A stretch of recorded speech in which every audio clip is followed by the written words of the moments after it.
Hey guys, welcome to the MC Anime Podcast. We cover anime, geek culture, Japanese aesthetics, and Asian studies. We are a multi-fandom podcast, and you can expect to hear topics in your favorite hobby or fandom activity potentially. You can find MC Anime on Google Podcasts, Spotify, Apple Podcasts, and YouTube. Also, please check out mcanimepodcast.com, our website. Furthermore, stay tuned in for another episode.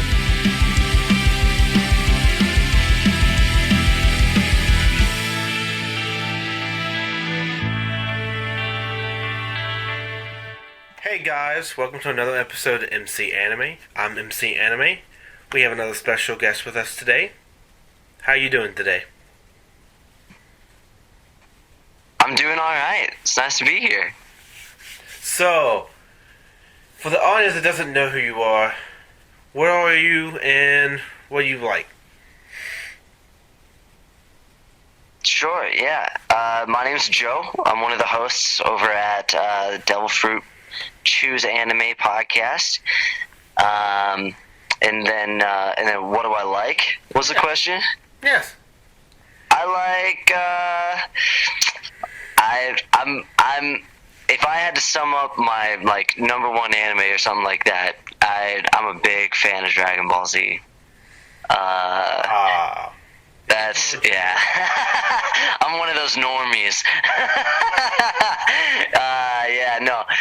Dragon Ball Z, and I'm a nut about Legend of Zelda if you want to get into video games. But we're here to talk about anime, yeah? Legend of Zelda is huge with lore and game, all that stuff.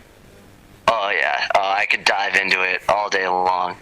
So for this particular episode, me and Joseph are actually discussing our favorite impactful movies we were growing up in anime of all time. Anime movies, for that matter. Heck yes. So, let's first not get this established. The anime movies and an anime show. What's the differences and how does the anime movies differentiate from that model? Okay.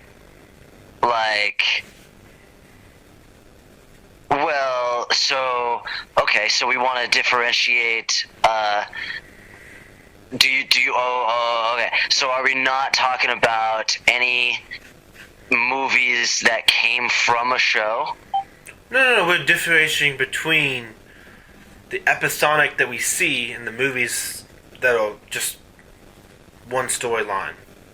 Oh, sure. Yeah. No, absolutely. That's that definitely narrows it down to some good stuff. And the mediums of movies and episodes for me is that one, the episodes are more drawn out. They can have like a slower pace and a course of many episodes. Also, if certain things don't line up, then they have more time to do flashbacks and filler arcs to provide more concrete background. Sure, yeah. On the other hand, don't necessarily have the time and money to do a rendition of every single small thing. So they collect it as a collective, and basically it's director's decision or maybe the license holder of that property to decide the approval of the movie. Yeah, no, there's there's less time to flesh things out, and you got to make some I think a lot of times hard choices, which is every movie is going to be a Lord of the Rings 3 hours. Yeah. Listen, I'm a big fan of Lord of the Rings, though. I do love me some meaty times and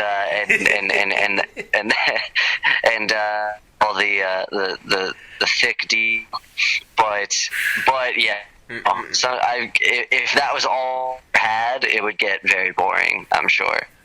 Yeah, but with anime, when it comes to anime movies, I'm gonna throw it out there, going straight to cyberpunk. Akira. I love Akira. Okay. Yeah. What's your yeah? about Akira? Is this what's my opinion on Akira? Yeah. Oh, it's amazing. It's one of those movies that, okay, so the first time I watched it, I didn't know what I was watching, and I think that it threw me for a loop when I first watched it. I wasn't ready for it, but the second time I was a little older and I understood it more, and I love it, and it's super to check out other things that have come out since and be like, oh, that was clearly inspired by this movie. Like, looking back at my buddy, one of the other co-hosts on Devil Fruit, Jacob, sent me this video once that was just a compilation of a bunch of anime movies and shows of somebody like sliding on a motorcycle sideways, just one after another, and it was like 30 different clips or something like that. And then like at the very end, it was like, all because of like Akira. And then it showed the Akira, this one scene where he's running and he slides sideways and grinds to a stop.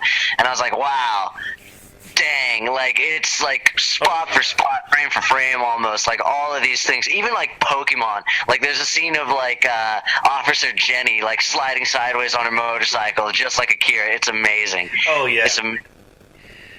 Well, I really like Akira for the simple fact that, like, it throws the big plot twist of the psychic turning into the actual antagonist. That's kind of big with me. Like, I didn't really expect a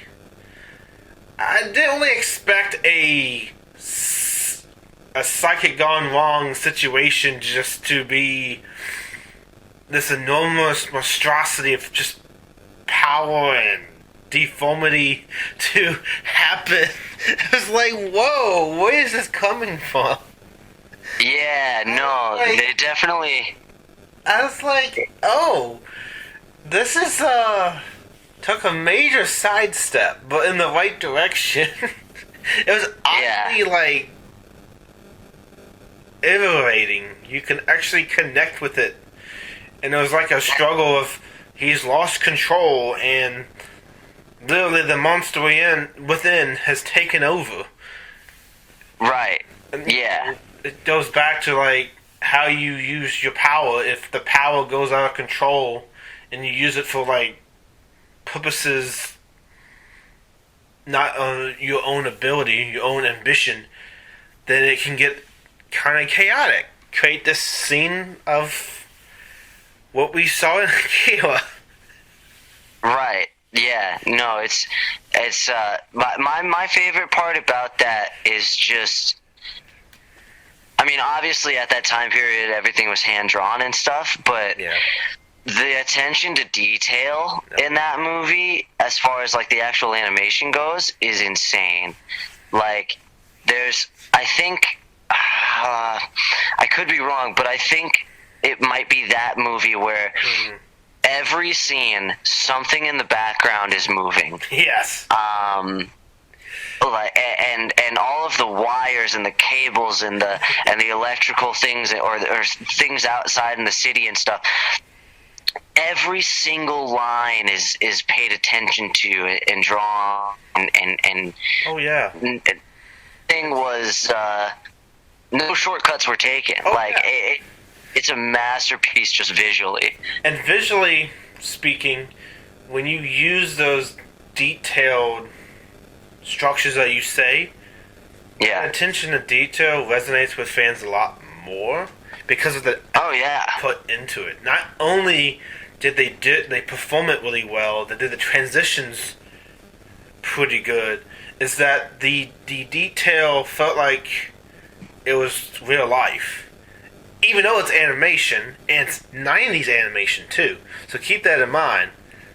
They really had to go out even more with all the intrinsic and artistic value they put into it. Because, you know, we don't have the CGI as we did back then.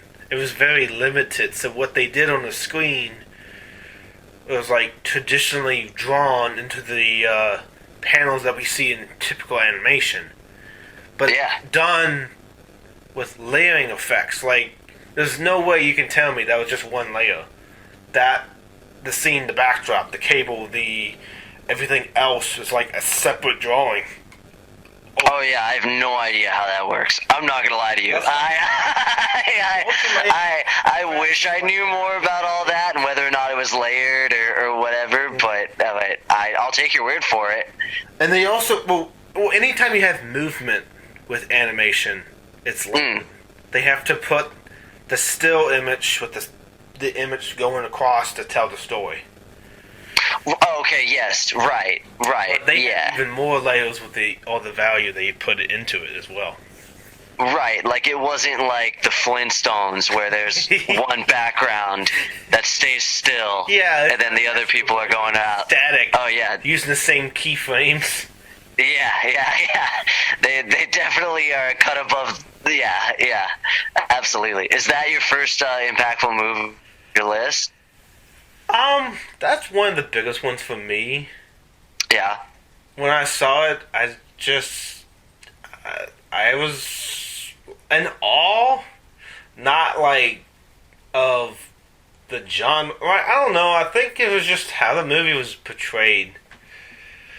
Like, I always held. How old were you when you saw it? And then when I watched it, it was like, huh, this is really intriguing to me.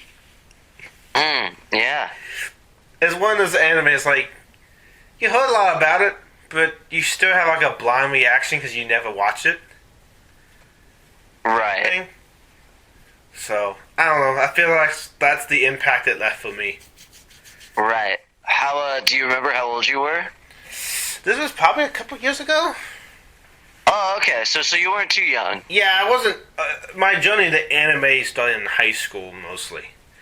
Oh, dang. Okay. Yeah. No. Like I think I tried watching it when I was like 12. And I was like, this is like scary almost. Like I couldn't handle it. I don't think I finished it when I was like a kid. But yeah. What's do you want to keep going on your list? No, let's bounce back and forth. I think that's a good. Okay. Do you want me to dive into like deep nostalgia or work our way back into nostalgia? I'll pick a random number. 1 to 10. Pick. Go. Oh shoot. Okay. 5. Okay, good. I had 7, so do something that's close to 7. Whatever. Okay. Okay. So I'm gonna dive into nostalgia. Okay. Okay. Probably the most. I think the thing about this movie that stands out to me so much is there is a show attached to it, but I like this movie so much more than the show. It's a show attached to it. It's fine. You say what? If it's a show attached to it, it's not gonna be out of the ranking. It's still in our list. Right. The Digimon movie. Oh, the first one? Yeah. Are there multiple? I don't even know. Yeah, no, the first one. Yeah, like the Digimon movie. Yeah, I love that movie. Oh my god. It's one of the best like just movies I've ever seen. Like take it out of anime, like it doesn't even have like it's just one of the best movies I've ever seen. It's really good in plot. Like it introduces it so well, and they actually escape in the original. Oh gosh, Apimon? No. Oh, if you ask me to say all their names, there's no way. It's like people always compare to like Charles or Charmander. Oh, Agumon? Agumon, yes. Agumon. That's like the first scene we saw Agumon with. Came out to rescue them from the giant parrot. Yeah. I remember the giant. So good. So good. Was the giant parrot or the giant bird? It's like, what is this? Yeah. They linked Just like comes out of the sky, and there's like a silhouette of an egg that hatches in half like perfectly.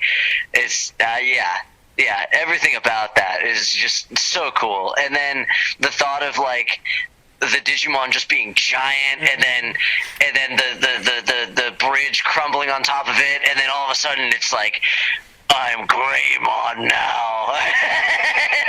And then the music starts playing, and then it gets all hype. Oh, it's so good. He's like, what does he say? Like, it's not solar flare, that's Dragon Ball Z. He's like, no, Nova flare. And then it like goes into black and white. Oh, it's so good. Oh yeah, So good. And then there's like a time skip, and all of a sudden it's like almost a totally another different movie. Did you know? I didn't know this until again my co-host Jacob.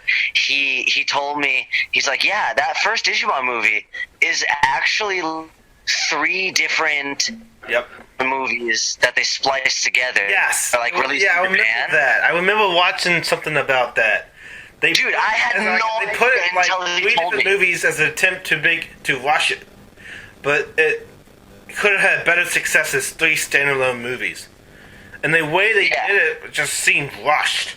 It wasn't even a good collaboration of 3 different projects. It was just together.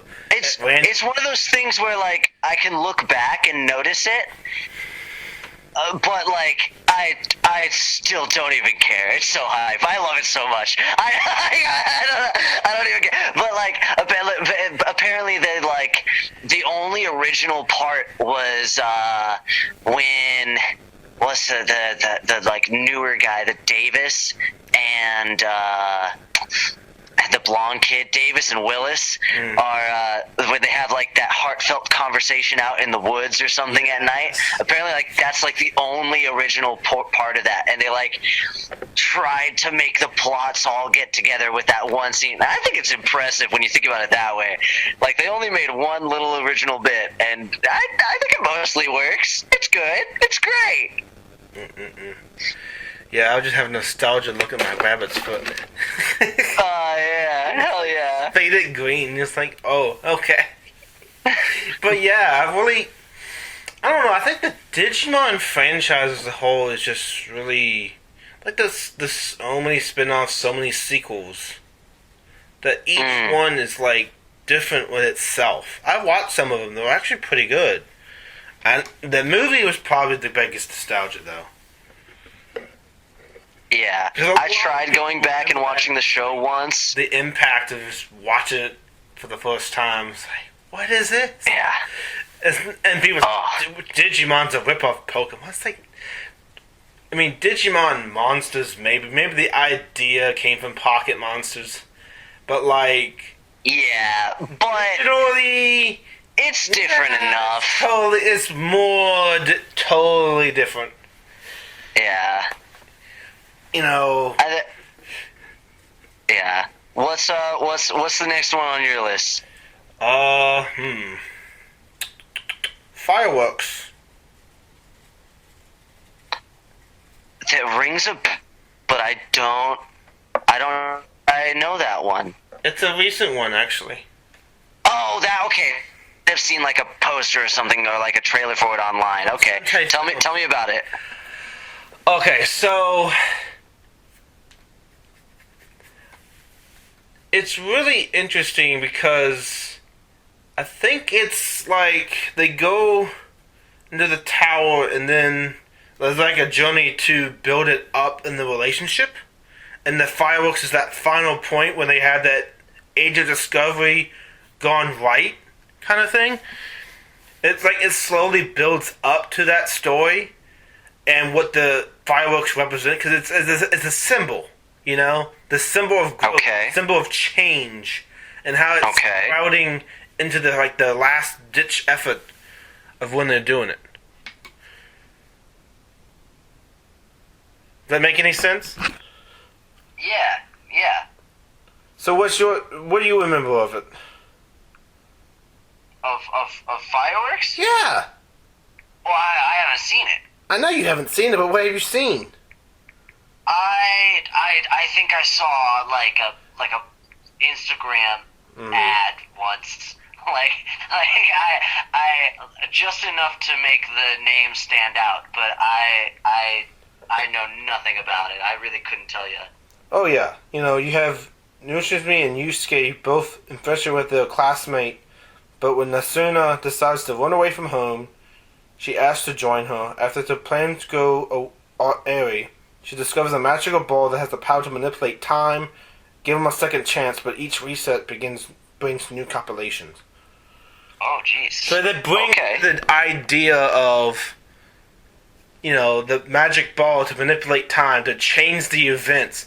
So the fireworks is very reminiscent of times changing, the hope of what they're trying to achieve.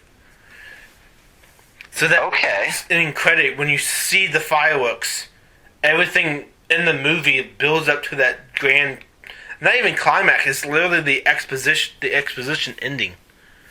The closing point. It just wraps everything into like one giant blast of a fireworks show. Cool. I mean, I don't know. I really like it because it has like thrilling concept and like I don't know. Anytime you have you introduce time as an element to fix things, and time always proves that things can't necessarily be fixed, and you keep trying, and then eventually you find that not worry about changing it, just live in the moment.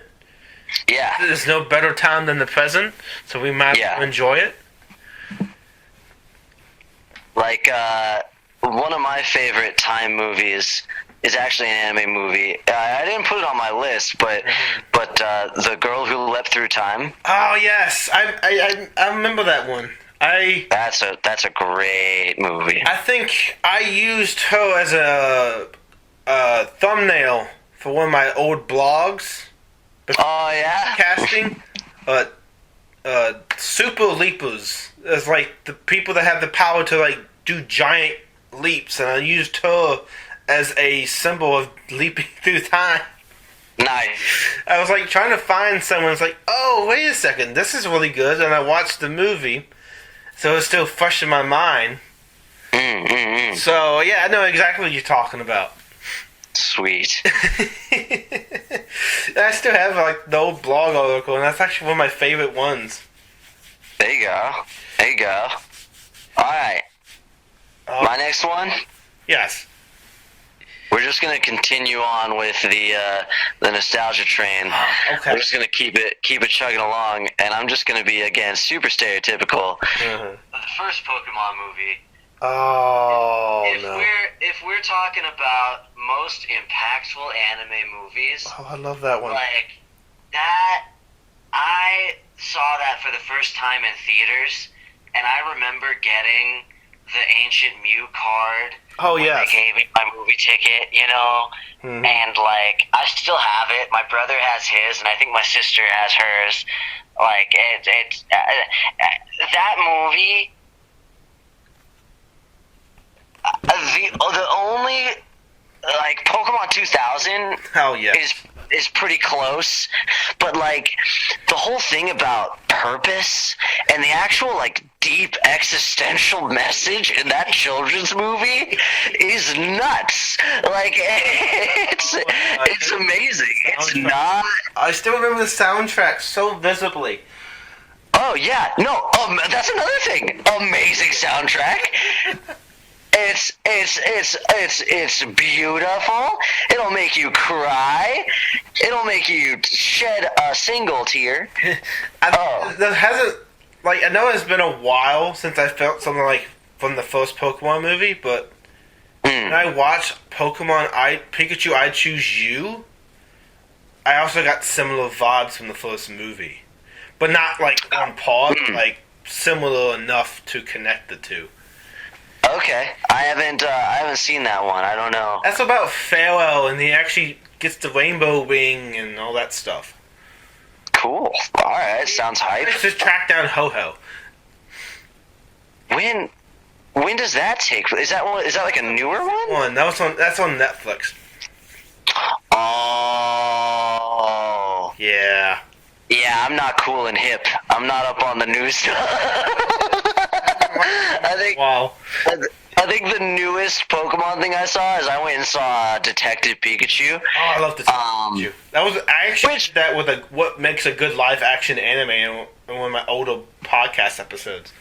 Oh, dude, yeah, no, that movie was better than it should have been. Yes. Like, you know what I mean? Yeah. Like that and the Sonic movie, better than it should have been. Yeah, Sonic actually surprised me. Yeah, I thought it was gonna be trash, but I was like, dude, that was fun. But I think with Pokemon, the first movie, like, the cloning process, every Pokemon being like, Mewtwo want to summon all the great Pokemon trainers across the land to defeat him, to see who's more powerful, man or Pokemon. So you clone all the Pokemon and send them in battle, and then you see Pikachu hitting Pikachu. It's like, what is this? And then I literally love Mew and Mewtwo versus each other. That's a great fight, yeah. When they just turn into two colored balls and are just like slamming into each other, like it's like almost DBZ. Yeah. Like it's. But it's great. After that hype more than that first movie and how much success it did. Oh yeah. What's 4 Pokemon movies are good? I think the first Pokemon movie is a testament to you don't have to make children's movies like non-intelligent. You don't have to baby kids. Oh yeah. Like you can hit them with like heavy questions about what it means to be alive and what it means to be your own person, and you don't have to create just like the minions, like you know what I mean though? Yeah, that's like exactly what you mean. Like it's totally okay, and in fact good and a great thing to challenge kids and to like give them something to actually think about. Yeah. Like it's just so good. So anyway, yeah. All right, I could rant all day about it. Yeah. What's the next one on? What's the next one on your list? Spirited Away. Spirited Away. There's just something about Spirited Away that's really funny. Because I loved it when I first watched it. And then I did like a film appreciation class. I studied the hero's journey lens and applied it to Spirited Away. Yeah. So and I bet your love for it just got deeper. Who's the antagonist? Who's this and who's that? Who's this part of the journey? When they're turning into pigs, that's the motivation to to save them, to get out of that situation, stuff like that. Yeah. So there's like all these different causes, and in the beginning they like set it up.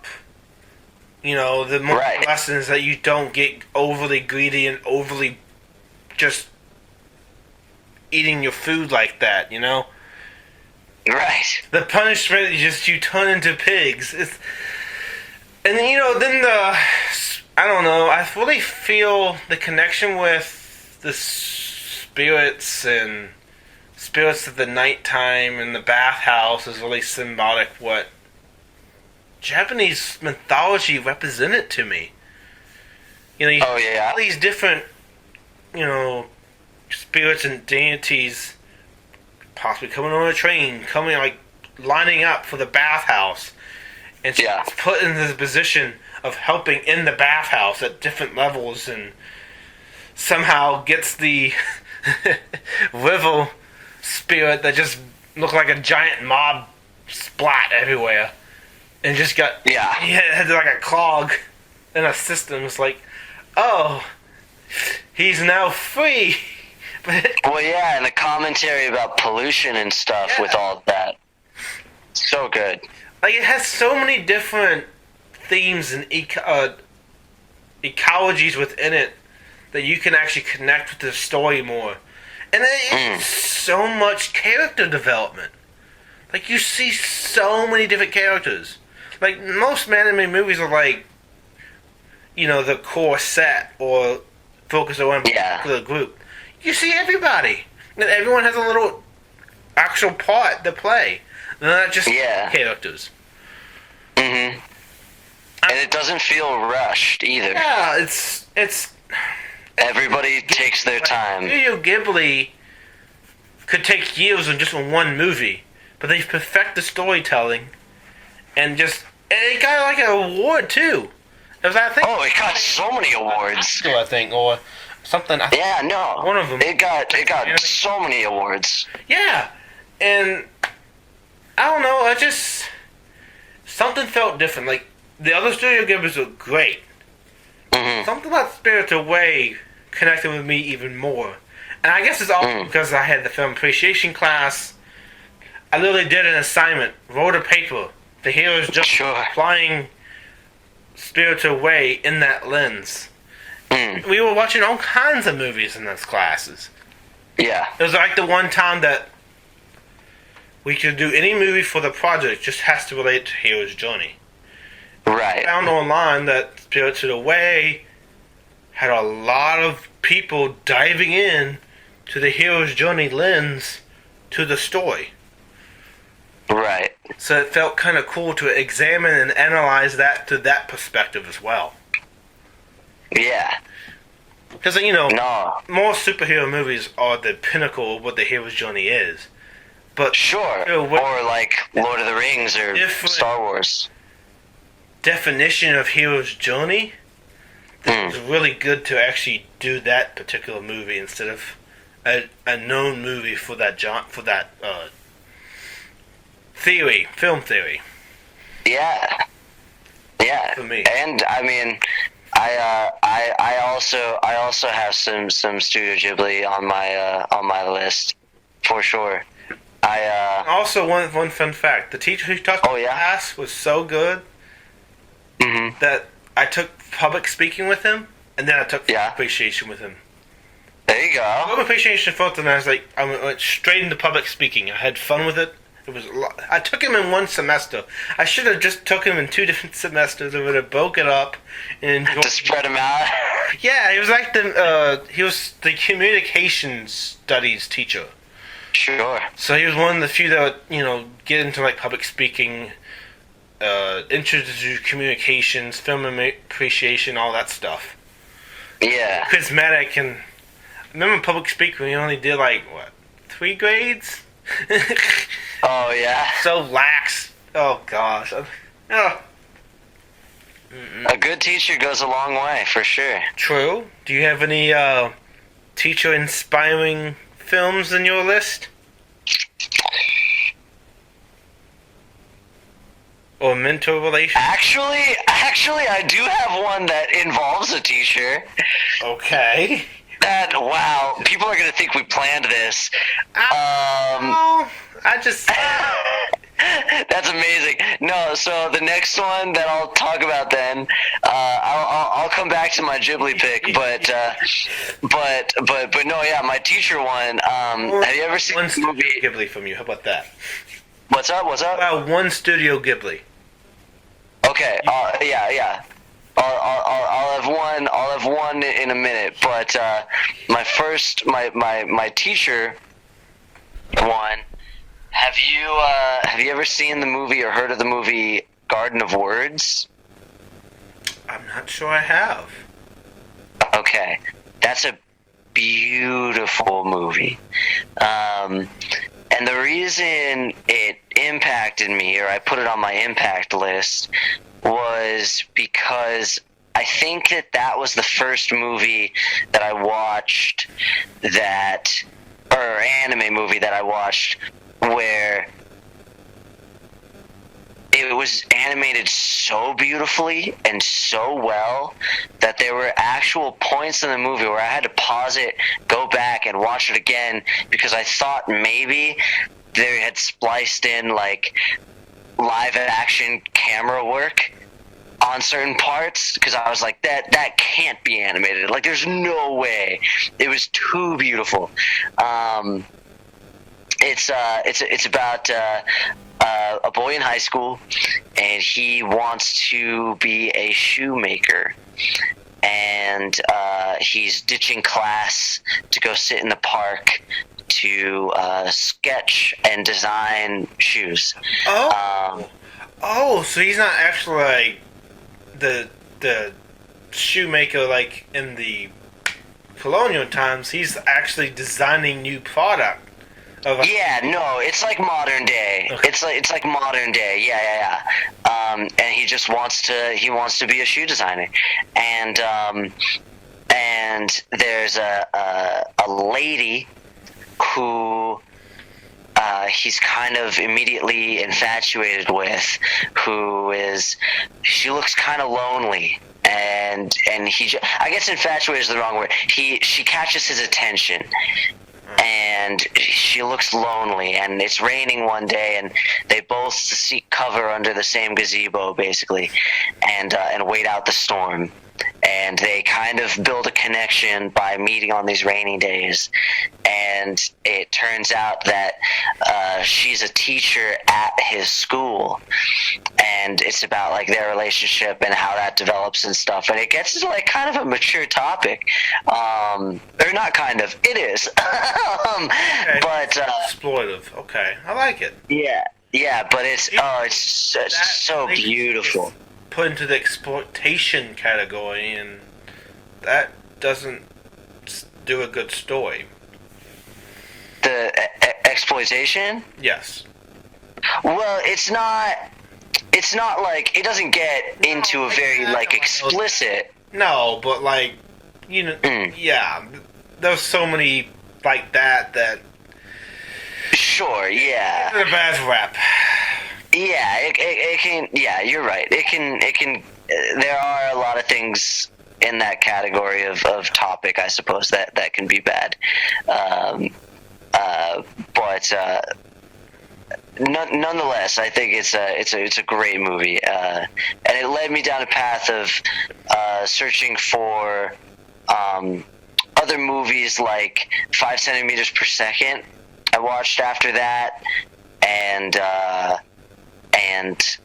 things like what's it called? Your Name? I love Your Name. Yeah. I would put those on in similar levels of like animation, at least. But yeah, it was really just impactful because of just the insane level that the animation came in at. Well, that actually that brings me to one on my list. Okay. One that's similar, like in the genre of like Your Name. Silent Voice. That's also on my list. Yes. It is?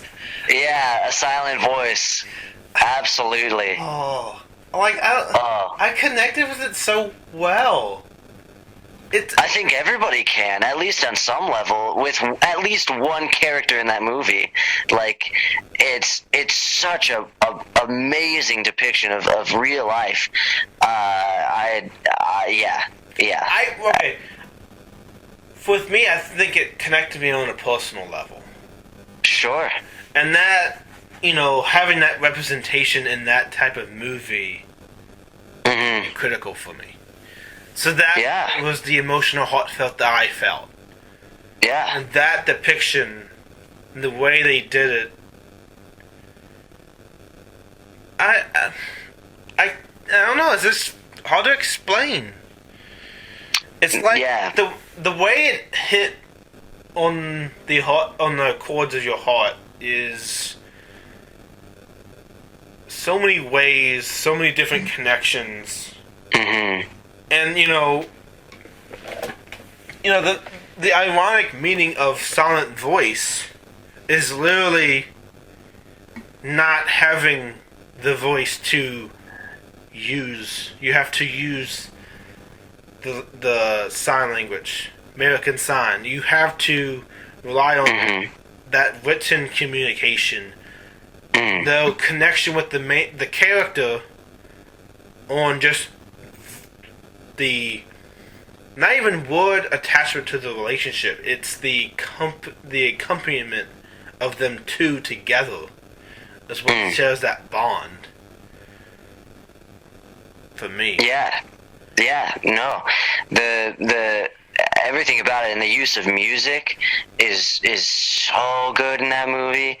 And I think like anybody can watch that movie and connect, for better or for worse, with somebody in that friend group, you know, like the person who sees something bad happening but doesn't do anything, or the person who doesn't immediately or isn't directly bullying, but is laughing and encouraging it, kind of, and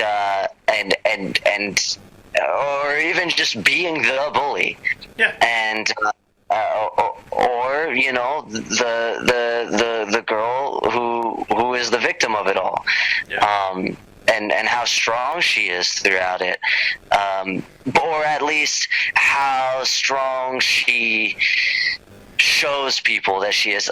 You know, like obviously the movie goes into things, but it's also the atonement too. It hits on the what? The atonement. Okay, Try to get you wrong and try to fix it. And the effort the boy puts in. It's a lot more harder than that. Oh yeah. You know, like his interactions with the girl's mom. It's amazing. Oh yeah. And to me, everything about that. 3 different levels it connects on, and all of them have been me. And all different representations of who I am, and you know the community that I think I belong to. So, or the situations I've had in my life that is applicable to the character, or characters, I should say, because I could more than one character in that movie. Sure. Yeah. No. I think sometimes I like almost got so emotional that I maybe teared up, but I did. At the end, I definitely cried. I had it, and then I stopped myself. Oh yeah? The weirdest reason, I don't know why. You just became self-conscious and it went away? I don't know. It just stuck with me. You know, that moment was like, well, it almost got me. Like, there's very few times that happens. And when it did, it was really good. I liked it. I loved it. Shoot. Yeah. It was more than it should be. It was the pinnacle of what a science community can be. To me, the portrayal. There's been so much mental health study and disability awareness that people have bought onto it. And it's like, that's good, but there's so much more than just that. Like, it's not just that. It doesn't have one particular category. It belongs to all different types of categories. Right. You know, it applies to the people who are watching and standing idly by, and the ones who are doing the victimizing, and also the victims of it. But it also has the connection to your inner support network, and how that your support network can better you as a person. You know, even if this person wronged me in the past, I'm still learning to forgive them and give them the acknowledgement. They're striving, they're reaching out to me to, you know, I recognize that type of feeling. The character recognizing their attempts to right or wrong. There's so much more than just on the meat surface that's really good about that movie. Oh yeah, no. It's a beautiful, beautiful movie. For sure. That's... Shoot, I don't want to do a transition, but... What is another one on your list? Yeah. I don't have one that's a great follow-up to that one. That's kind of a finale one. But you mention your name, it's like, there's no better moment for this, though. Yeah, no, yeah. Silent Voice is for sure one of the most impactful movies I've ever seen. On Devil Fruit, we went over that movie once. It was that was a great one. But if we want to take it back a step, back to Ghibli, my back when Blockbuster was still a thing, yeah. Mm-hmm. There was a couple movies that my sister and I would have my mom rent for us on repeat, like every week. And one of those was Kiki's Delivery Service. Oh, I love Kiki's Delivery Service. That's just a fresh, new appeal that just doesn't come out much. Yeah, it's such a good story without actually like really having much magic involved. Well, but it's almost like it almost doesn't have a beginning, middle, and end. She's just kind of like living her life. Yeah, I know. You know, she's living. Like she's like leaving from home. She's the bee leaving the hive and exploring new life. She finds it in this town, and literally just starts giving people the packages that I think the business is giving her. They give her lodging as well. Mm-hmm. She just masters all and everyone's fine with her flying on a broom. Yeah. Nobody like really cared. They're like, oh yeah, witches, like that's a thing. Like everybody's just kind of like, yeah, it's normal, I guess. Yeah. It's so good, and it's just such a good like feel good movie to me. Yeah. And Gigi's great. And then every time I went over to my cousin's house, we almost always watched Castle in the Sky. Oh, I love Castle in the Sky. That's a big nostalgic one for me. Yeah. But yeah, that'll be those. I'll put those together as my Ghibli pick. What do you have any more on your list? I got one more for me. I got Ghost in the Shell. Oh, how did I not? Oh, you're so right. I love the movie. You're so right. Why? That's so good. I can't believe my brain didn't, when I was thinking of my list and stuff, I don't know why I didn't think about Ghost in the Shell. I mean, geez. Well, okay, so have you seen, like, all of the shows and stuff, or just, like, the old movies? I've seen the shows, I've seen the movies, I actually like it. I even recently, this is when I was, like, getting to the live action kind of thing, so I revisit the live action Ghost in the Shell, which is not terrible. It's just... Oh, yeah. It was good enough, and, you know, because I was doing that live action series, I was, like, watching shows like the live action Gintama, the live action, you know, we discussed Detective Pikachu. Mm-hmm. Oh, gosh. What's that one called? Yozo? No. It's the samurai sword. It's not thinking on top of my mind. But, you know, all those different movies. I Want to Eat Your Pancreas is one of them, too. Okay. You actually saw what made a good live-action attempt. In a way. And also, I think we did Assassination Classroom, too. There's a live-action Assassination Classroom? Yes! It actually is really well done. I really love it. What? And the Gintama was the best one, though. Oh wow! Yeah, I'm like gonna have a nightmare tonight. Was so well done. Yeah. The reason why I was even considering what makes a good live action as a discussion topic for my podcast episode, one of my episodes. This is like, I don't know, only 10 plus episodes in. Oh yeah. Oh, but I don't know.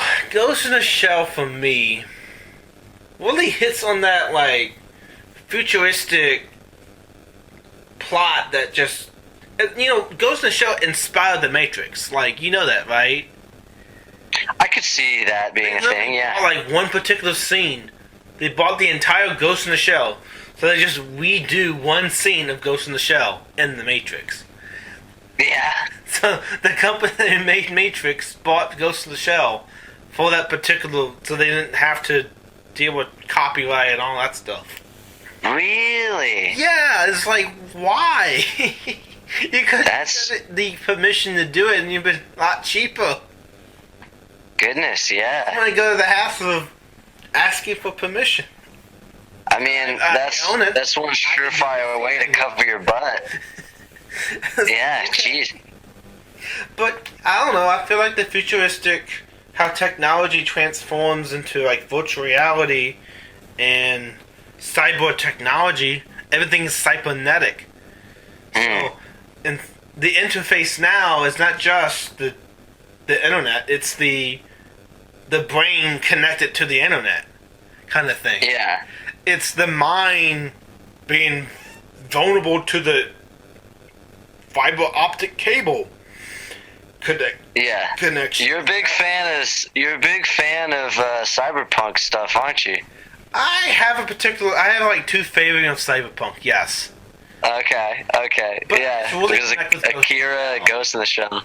Like I also had like my anime club advisor in college. He would love Ghost in the Shell.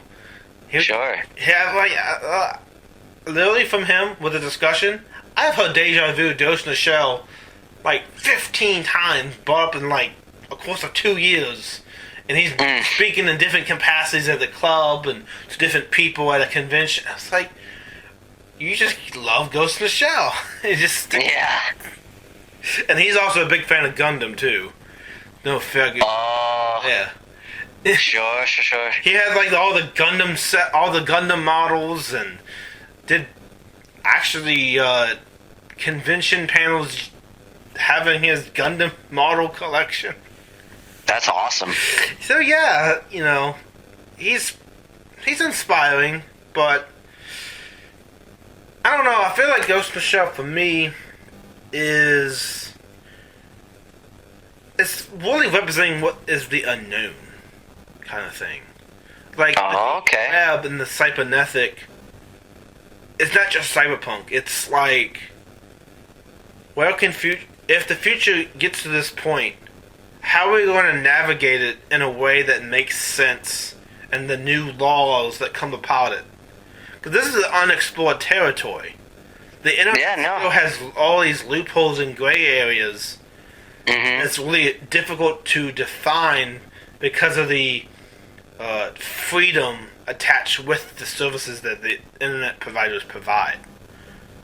Yeah, no, it's and I mean, it's further away than I'm just about to make it sound, but it's not that far. Like, Tesla's out here figuring out Neuralink stuff, and they're testing it on pigs and all that. Like, it's things are getting eerily close to. I mean, like, we don't have nanobots, or whatever. We'll just say a deep dive. Yeah, like we're not really quite close to like Sword Art Online or anything like that, but like, but at the same time though, like we're not that far. Like, video games are getting close to that sort of thing, and there's a funny fact about SAO is that there's a game theory video.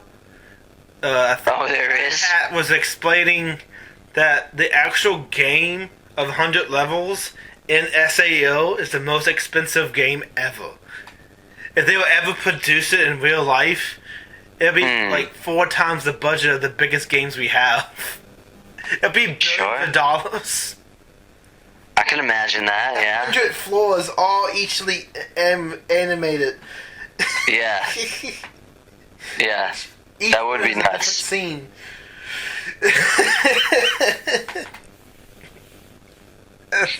Like, how to imagine that? Yeah, no, but I mean, it's growing, and it's only going to get more and more expensive and more detailed and stuff as we go. It's a nuts industry. Oh yeah, it's crazy how the industry of gaming itself is so expansive. So much to give Final Fantasy, Sega, Kingdom Hearts, Halo,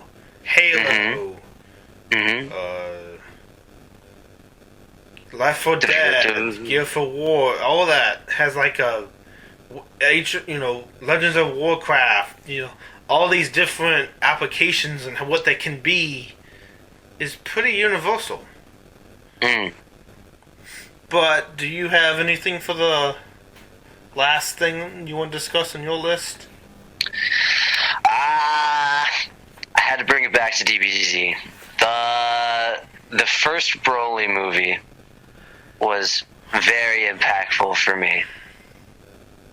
That was the first time, like, I had started to watch Dragon Ball Z, but the first Broly movie was just like another level of brutal. Yeah, that was... Okay, Broly was kind of interesting in that capacity, because it's like, he's a Super Saiyan that's like really buffed and gets like power driven from anger and negative emotion. So he Sure, yeah. he reached levels of green that the Hulk has. It's like, what is this? Yeah. He's green. Yeah. Come on, you can't tell me that's not some type of relationship to gamma energy. Oh, that's an interesting theory. I've never heard that one before. What is this? That is an interesting theory.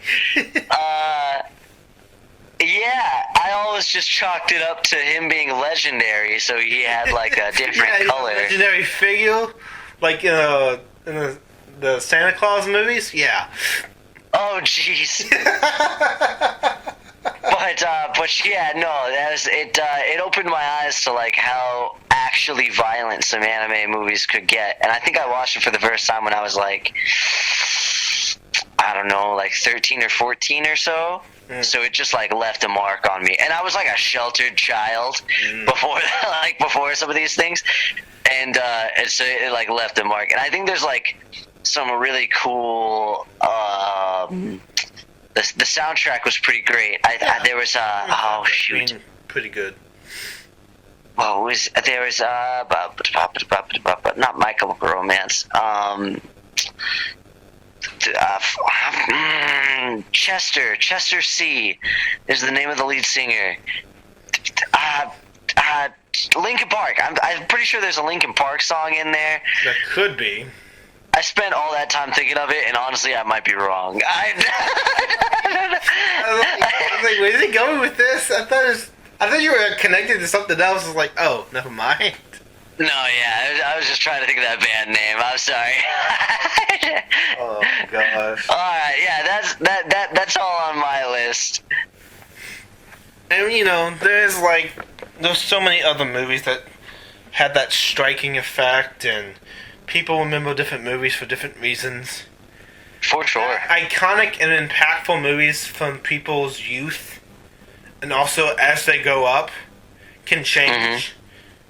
Oh, yeah. And also, it's a really great time capsule what the media and the medium has done.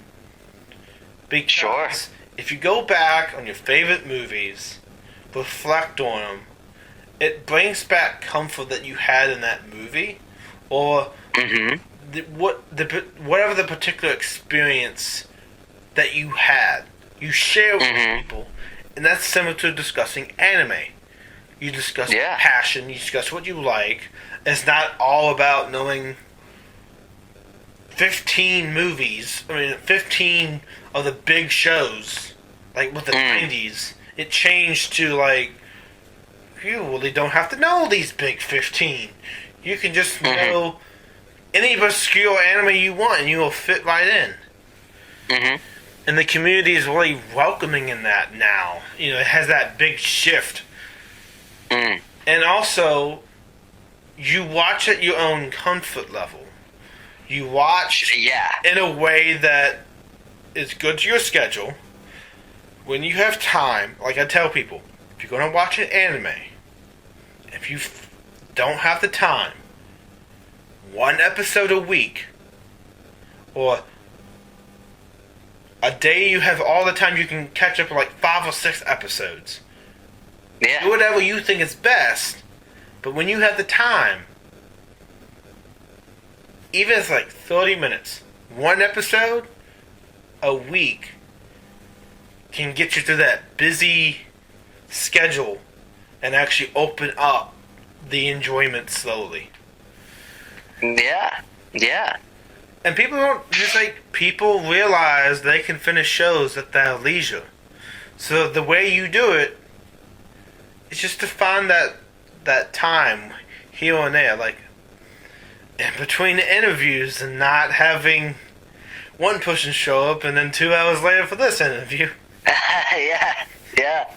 Which is fine, I didn't care. But I don't know, what's your closing thoughts? I think, just piggybacking off of what you said, I think, there's something for everybody out there in anime. I think a lot of times people look at anime and they have their own ideas about what it is and think that all of it is like that. But it's important to remember that it's just another medium of entertainment. And there's good stuff in anime, there's bad stuff in anime, there's funny stuff in anime, and there's sad stuff in anime. There's crudely drawn anime, and there's like hyper detailed anime. Yeah. There's something for everybody. I do think. And there's also a lot of things that, because it's animated in the style that it typically falls in, there are certain things that anime does better than anything else. Yeah. And I think everybody should give it a try. And, okay, also, there is so much out there. It's so expansive that you don't even have time in your entire lifetime to watch all of it. So you know what? Just dive right in. Enjoy what you can watch. Amen. Before we go, is there anything you want to shout out where they can find you and to check you out on social media and all that stuff? Sure, yeah. Links to all of Devil Fruit's social media can just be found in one place, just one thing. Just go over to www.devilfruitpodcast.com, and you can find links to all of our stuff there. You can find a place to shoot us a message if you have an idea for a top 5 anime-related list or thing that you want one of the hosts, myself, Jacob, or Ethan, to create and then share with the world. You could shoot us a message with that idea there, as well as a full list of all of our episodes and animes that we have reviewed on enjoyment scale. It's very subjective. That particular website will be listed in the description below following this episode. So you can also find it easy to be convenient to find it there. So I'll provide that. And you know what? That is a wrap up of what is our most impactful anime movies. Whether we were young or when we were older, they're still impacting us in any way possible. Thank you guys. Enjoy your day. Alright. Good stuff. This concludes another episode of MC Anime Podcast. MC Anime Podcast is available on podcast directories like Google Podcasts, Apple Podcasts, Spotify, iHeartRadio, and YouTube. We also have our website at mcanimepodcast.com. If you want to directly support us, then follow Patreon blog MC Anime. Finally, if you want services for hire, then we're available on Fiverr for audio and video production, graphic design, idea consulting, and blog and article writing.